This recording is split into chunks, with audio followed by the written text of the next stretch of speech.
السلام علیکم، آپ دیکھ رہے ہیں ویژن پوائنٹ. میں ہوں سارا خان. ناظرین، ایک ٹویٹ میرے سامنے سے گزری مائیکل کوگل مین کی، جن کی جنوبی ایشیا کے اوپر جو معاملات ہیں ان کے اوپر بڑی گہری نظر وہ رکھتے ہیں. انہوں نے یہ سوال پوچھا ہوا تھا کہ میں پاکستانی عوام کی رائے جاننا چاہتا ہوں کہ وہ اگر امریکن مداخلت انٹرفیرنس پاکستانی سیاسی منظرنامے کے اندر اگر ہوتی ہے تو ان کی کیا رائے ہوگی، ان کا کیا رد عمل ہوگا. اس طریقے سے انہوں نے جو ایک سوال پوچھا ہوا تھا اور وہ اپنی انفارمیشن میں اضافہ چاہ رہے تھے. مگر حیران کن بات اس کے اندر یہ تھی کہ جو پی ٹی آئی کی ایک رہنما اس وقت جو یو ایس اے کے اندر مقیم ہے، عاطف خان صاحب، انہوں نے اس کے جواب میں ان کو یہ کہا ہوا تھا کہ جی آپ کو پاکستانی عوام کی رائے جاننے کی کوئی ضرورت نہیں ہے. آپ کو جو ہے وہ پاکستانی عوام کا مینڈیٹ واپس کرنے کے لیے ان کی مدد کرنی چاہیے، اور آپ جو ہے تارکین وطن جو ایکسپیرٹس ہیں آپ ان کا فائدہ اٹھائیں، ان کو آپ اپنی قوت بنائیں اور ان کے ذریعے سے آپ مل کر جو ہے پاکستان میں ایک تبدیلی کا جو ہے عمل اس کا حصہ بنے. تو اب جو سوال یہاں پر یہ پیدا ہوتا ہے کہ ایک سیاسی جماعت جس کا پورا نیریٹو یہ تھا کہ جو سائفر کے ذریعے سے پاکستان کے اندر ایک ریجیم چینج آپریشن کیا جاتا ہے، اور ہمارا نعرہ چونکہ ایبسولوٹلی ناٹ کا تھا، ہم کسی بھی قسم کی بیرونی مداخلت برداشت نہیں کرتے، وہی جماعت اس وقت جو ہے وہ غیروں کے اوپر تکیہ کیے ہوئی ہے. ان کی ساری امیدوں کا مرکز اس وقت پریزیڈنٹ الیکٹ ٹرمپ انتظامیہ جو اس وقت اقتدار میں آ رہی ہے، ان کی ساری کوششیں اسی کے ارد گرد ریوالو کر رہی ہیں.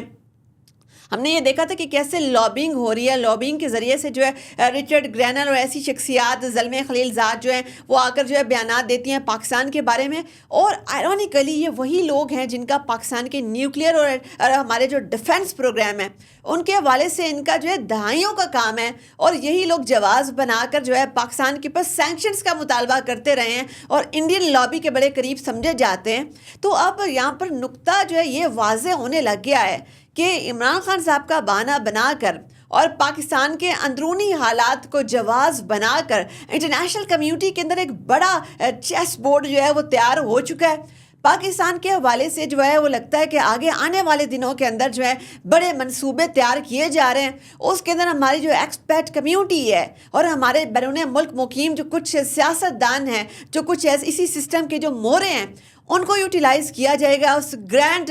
پولیٹیکل جو گیم پاکستان کے حوالے سے جو چل رہی ہے، سینکشنز جو ابھی لگی ہیں پاکستان کے پر اسی کا پارٹ تھی. اور ابھی انہی تمام نزاکتوں کو بھانپتے ہوئے آپ دیکھ سکتے ہیں کہ کیسے مڈل ایسٹ کے اندر کیسے جو ہے ریاستوں کا شیرازہ بکھرا. اور وہاں پر بھی آپ نے دیکھا کہ پہلے انٹرنل حالات کا ایک جواز بنایا گیا اور ان انٹرنل حالات کے بعد بیرونی مداخلت کے لیے راہ ہموار کی گئی. تو پاکستان کے حوالے سے اب دیکھتے ہیں کہ پہلے جیسے کہ ملٹری کورٹس کے حوالے سے بڑا ایک انٹرنیشنل آؤٹ کرائے آیا،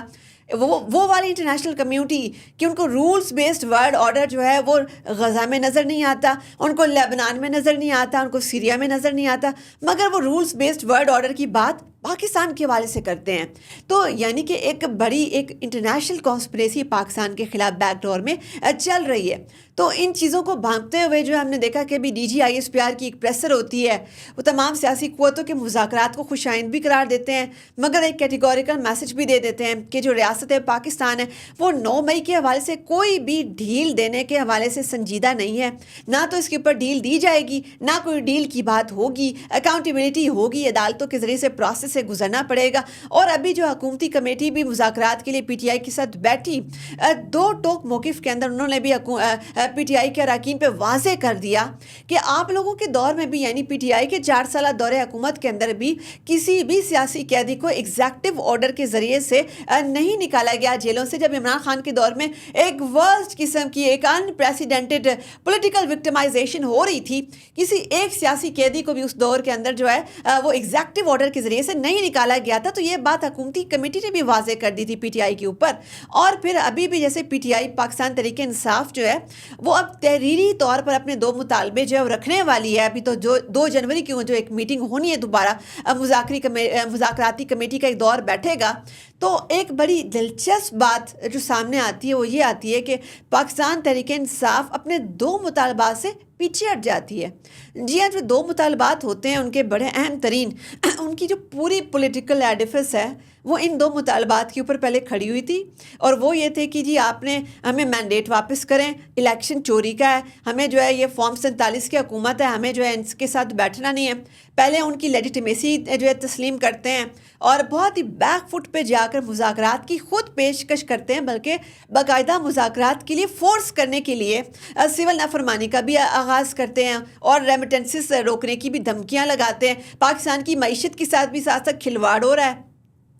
اور اس کے ساتھ ساتھ جو ہے وہ حکومت کی لیجیٹیمیسی بھی تسلیم کر لی جاتی ہے۔ انہی چور ڈاکو لٹیروں کے ساتھ جو ہے دوبارہ بیٹھ جاتے ہیں، جن کو آپ کہتے ہیں کہ ان کی کوئی اوقات ہی نہیں تھی اور ان کے پاس تو مینڈیٹ ہی نہیں ہے، یہ تو کوئی ہوتے ہی نہیں ہے، یہ تو کوئی ایکٹر ہے ہی نہیں۔ پہلے آپ ان کو ایک بڑا سبسٹینشیل ایکٹر مان لیتے ہیں، ان کی لیجیٹیمیسی مان کر، اور آپ فارم 47 کی حکومت کو لیجیٹیمیٹ مان کر ان کے ساتھ بیٹھتے ہیں، ان کو کوارس کرتے ہیں ہمارے ساتھ مذاکرات کیے جائیں، مگر ساتھ ساتھ آپ ایک ڈنڈا جو ہے سول نافرمانی کا ان کے سر پر رکھتے ہیں کہ ہماری یہ مطالبات ہیں، اگر نہ پورے ہوئے تو یہ ڈنڈا آپ کے سر کے اوپر آ رہا ہے۔ حقیقتاً وہ ڈنڈا پاکستان کے اوپر، پاکستانی عوام کے اوپر ہوتا ہے، چونکہ اگر پاکستانی معیشت جو اس وقت بڑا اچھا پرفارم کر رہی ہے، میکرو اکنامکلی جو ہم بڑے سٹیبل ہیں، اگر وہ نیچے جاتی ہے تو الٹیمیٹلی تو پاکستان کی عوام سفر کرے گی۔ تو اب جو ہے جب بیٹھ جاتے ہیں فائنلی مذاکرات کے اوپر، تو اپنے دو کی پوزیشن سے پیچھے ہٹتے ہیں کہ ہمیں مینڈیٹ واپسی، اس سے پیچھے ہٹ جاتے ہیں۔ پھر اس کے ساتھ ساتھ جو 26ویں آئینی ترمیم ہے اس کا مطالبہ بھی اس کو ریورس کرنے کا، اسے پیچھے ہٹ جاتے ہیں۔ اس کی سب سے اہم وجہ جو ہم پہلے بھی آپ کو بتاتے رہے ہیں کہ 26ویں آئینی ترمیم کے موقع کے اوپر پی ٹی آئی کی تمام لیڈرشپ انکلوڈنگ بانی پی ٹی آئی یہ آن بورڈ تھے، اور ان کی مشاورت جو ہے اس تمام پروسیس میں جاری تھی۔ مولانا فضل الرحمان کے ذریعے سے یہ تمام چیزوں کو جو ہے حکومتی ذرائع تک پہنچا رہے تھے، اور ان کے ذریعے سے پورے پروسیس کا یہ حصہ تھے، اور اپنی مرضی کی شیکیں ڈلوا کر، اپنی مرضی کی ہٹوا کر، یہ تمام پروسیس جو ہے 26ویں آئینی ترمیم کا تمام سٹیک ہولڈرز کے مشترکہ فیصلے کے نتیجے میں سامنے آتا ہے۔ تو اب جب یہ دونوں مطالبات سے پیچھے ہٹ جاتے ہیں تو اس کو کیسے آپ دیکھتے ہیں، اس کا جو احاطہ آپ کیسے کرتے ہیں کہ پی ٹی آئی جو پہلے ایک بڑی فرم پوزیشن پہ کھڑی ہے، پہلے ٹیبل پر آتی ہے، اپنے دو کی پوزیشن سے بھی ہٹ جاتی ہے، اور اس کے بعد جو مذاکراتی ٹیبل کے اوپر جو ہے دوبارہ وہ لیجیٹیمیسی بھی تسلیم کر لیتی ہے حکومت کی۔ اس سے واضح یہ ہوتا ہے کہ D G I S P R کی جو پریسر تھا، ان کا ایک بڑا کیٹیگوریکل میسج تھا، ایک ایبسولوٹ جو ان کی اسٹیٹمنٹ تھی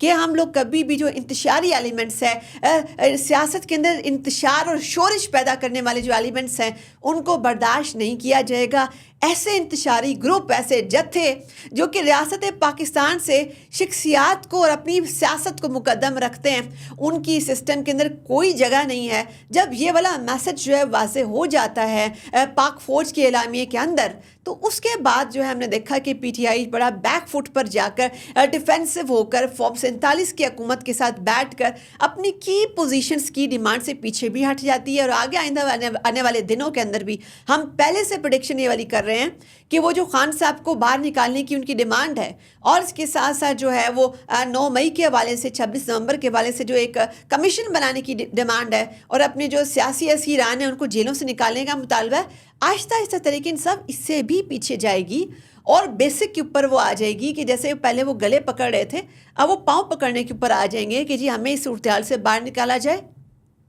ہمیں کسی طرح دوبارہ سسٹم میں شامل کیا جائے۔ مگر اگر ہم نے دیکھیں تو 26 نومبر تک، سائفر سے لے کر 26 نومبر تک پی ٹی آئی نے جتنے کارڈ کھیلے، جتنے yellow, blue, red card, yellow card, final card, جتنے کارڈ کھیلے، وہ سب فلاپ ثابت ہوئے، اور ان کا نتیجہ یہ نکلا کہ اس وقت پاکستان تحریک انصاف کی سیاست بند گلی میں ہے، اور ان کے سامنے اس وقت راستہ نہیں ہے۔ انٹرنیشنلی بھی انہوں نے اپنے آپ کو ایکسپوز کر دیا، کہ بلکہ بیرونی دنیا کے اندر بیٹھے مبصرین سوال کر رہے ہیں،